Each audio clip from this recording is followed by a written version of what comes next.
Squeeze your butt as hard as you can. Lower yourself all the way to the ground.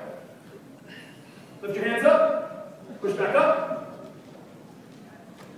A lot of cracking elbows. That's great. Lower yourself to the ground. Turn your butt off. Push back up. Whoa. What happened? Whoa, the sags. You guys are pimping the sags. Oh, legit. You're in the LBC. You can say that. Snoop Dogg went to my wife's school here at Wilson. It's legit. You guys are local. So what happened when you didn't manage that? You lost position and overextended. If I overextended the pelvis, it's the same thing as overextending the rib cage. The spinal's in now. If I've overextended the rib cage, can I control my shoulder effectively? No. And here's our template. Rib cage, pelvis, thoracic spine, head complex is a chassis.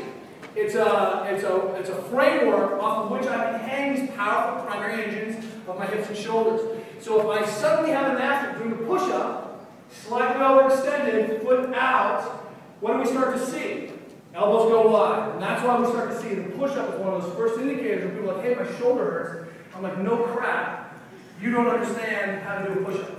And we see this everywhere. So let's give this a try again, except we're going to apply some concepts of torque now.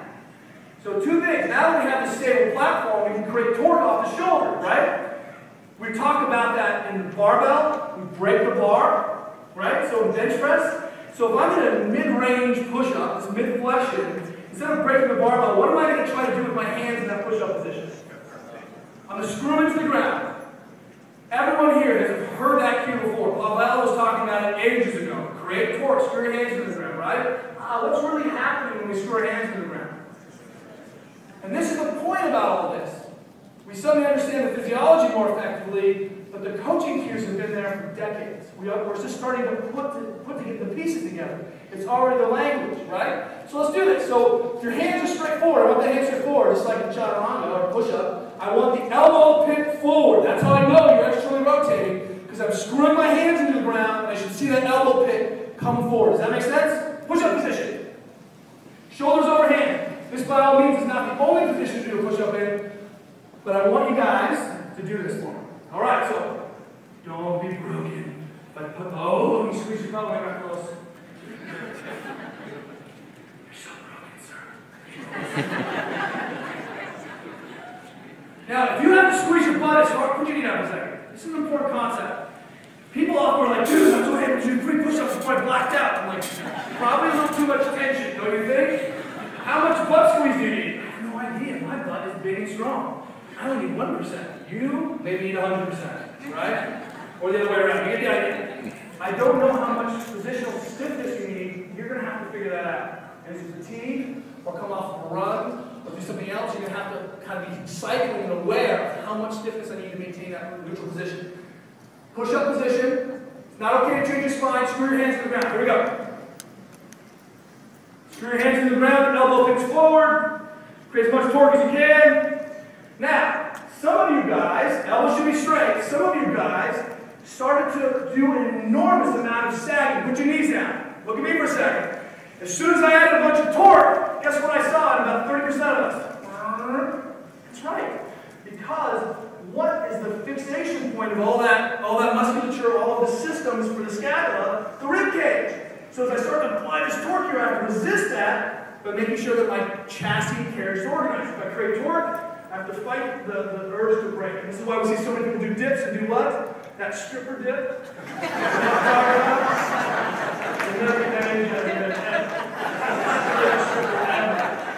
Don't be that guy, okay? Fight the power. Rib cage down. Let's create torque again. Here we go.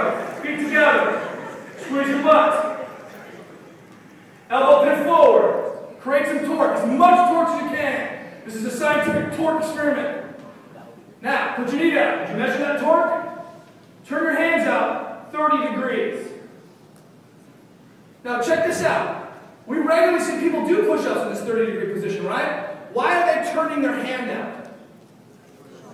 Wrist problem. Yeah, missing wrist extension. Oh, that's an easy fix. I'll just turn my wrist out, right? So oftentimes people are like, hey, I squat. Why does my foot turn out? I'm like, I don't know. Maybe it's exactly like your wrist and you're missing ankle range of motion And you're going, oh, you see where I'm going with this? Same system, upstream and downstream. 30-degree turnout in your push-up position for me. Go. And this time you have to create even more torque, otherwise you'll be electrocuted by the floor. Squeeze your butt, belly tight, and neutral, and create that torque at 30 degrees. How's that going for you? Whoa, it's less torque. Interesting. Perhaps less stability. Turn it out 45 degrees. I see people jump and land in 45-degree squatting all the time. Yeah, most people, that's right. That's an astute comment. And now, create the same amount of torque for me. What's happening? It's like a torqueless environment. It's like a loveless home without torque. What's happening? I'm starting to see people sag a little bit more too, huh? Do this for me. Turn your hands all the way around backwards. You're like, no, my wrist! Check this out. If you're afraid to do this, you should be careful when you brush your teeth, because those are equally dangerous things. Push-up position. Hands turn around backwards. Create torque. How's that going? You put yourself in the mechanically end-range position. You can't create torque there. What's happening to the spinal stabilization demands? Are you starting to sag more? How many people felt like they were sagging? You guys remember that second part of our equation? I have to create torque, a stable platform, so I create torque, and the torque that I generate off of the stable engine also reciprocates and stabilizes the trunk. And what happened when I removed your capacity to generate